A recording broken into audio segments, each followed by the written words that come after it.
मध्य प्रदेश में छात्र संघ चुनाव की अधिसूचना के साथ ही छात्र संगठनों की राजनीतिक हलचलें बढ़ चुकी हैं। प्रमुख राजनीतिक पार्टियां अपने छात्र संगठनों को लेकर मैदान में उतर चुकी। रीवा के टीआरएस कॉलेज के एनएसयूआई संगठन ने कॉलेज प्रशासन पर आरोप लगाते हुए कहा कि कॉलेज प्रबंधन और प्राचार्य सरकार के कहे अनुसार कार्य कर रहे हैं, जबकि महाविद्यालय के प्राचार्य का कहना है कि राजनीतिक संगठन सिर्फ अपनी राजनीति चमकाने के लिए तरह तरह के आरोप लगा रहे हैं। पूरा छात्र संघ चुनाव निष्पक्ष प्रणाली से संपन्न कराया जाएगा। सिस्टम था वो हर कॉलेजों में ये था कि जो अध्यक्ष और सह सचिव की पर्ची थी उसको छोटी बनाई गई थी, और जहाँ तक मैं जानता हूँ कि 4 पर्ची में छोटी बड़ी आप और हम सभी पहचान सकते हैं। और यही चीज़ टीआरएस में हुई, यही मॉडल साइंस में हुई, यही यूनिवर्सिटी में हुई। यूनिवर्सिटी में हमने उस चीज़ को पकड़ा, उस चीज़ का हमने धरना प्रदर्शन किया, वहाँ पे कुलपति को जवाब देना पड़ा, उस चिट को हमने सीज करवाया। जैसा कि आप सभी जानते हैं कि जो प्राचार्य हैं रामलला शुक्ल जी, उनके बेटे बीजेपी के मेंबर हैं और सक्रिय सदस्य हैं, वो जनपद सदस्य भी हैं, और रामलला सर खुद आरएसएस के मेंबर हैं। यहाँ के एडहाक के टीचर हम लोग सीआर का चुनाव लड़कियों को लड़ाते हैं, उनको जाके बोलते हैं कि एनएसयूआई चुनाव लड़ोगी तो 5 साल पढ़ोगी। ये सब चीज़ें रामलला सर के इशारे में की जाती हैं। जब कॉलेज प्रबंधन पूरा भाजपा से मिला हुआ है और वो सिर्फ ये चाहता है कि यहाँ पे भाजपा की सरकार बने, इसीलिए यहाँ पे यह सिस्टम किया गया।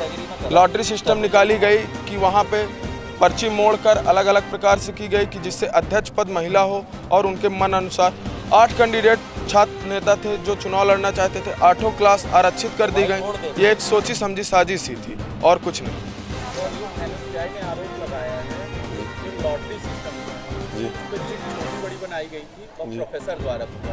जी, इसमें आप क्या जानकारी? मैं यहाँ महाविद्यालय में मौजूद था जब लॉटरी सिस्टम शुरू हुआ था, और शुरू से मौजूद था। वहाँ निष्पक्ष हुआ है, और जो हुआ निष्पक्ष हुआ, सामने हुआ हम लोग के। उसमें माननीय प्राचार्य महोदय माननीय रामलला शुक्ल जी ने पर्ची निकाली थी, उसमें हम लोग सामने सब कोई बैठे थे, और हम लोग बहनों को मौका मिला है, और मैं बहनों का स्वागत वंदन अभिनंदन करता हूँ, और वो उनके साथ हूँ।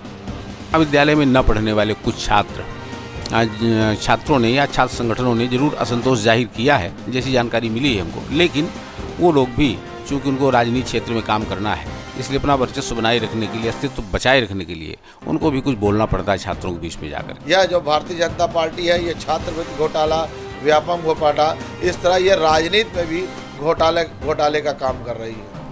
रामलला शुक्ला जी भाजपा के उनके बेटे सदस्य हैं, उनके बेटे सक्रिय सदस्य हैं, और रामलला शुक्ला जी का जो कार्यशैली है वो भारतीय जनता पार्टी के और आरएसएस की सेवा के अनुरूप रहती है।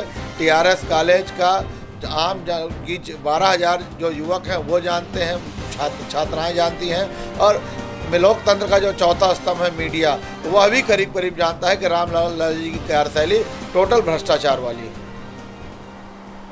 Thanks for watching. For more updates, please log on to winthetimes.com and also like, share and subscribe to our YouTube channel.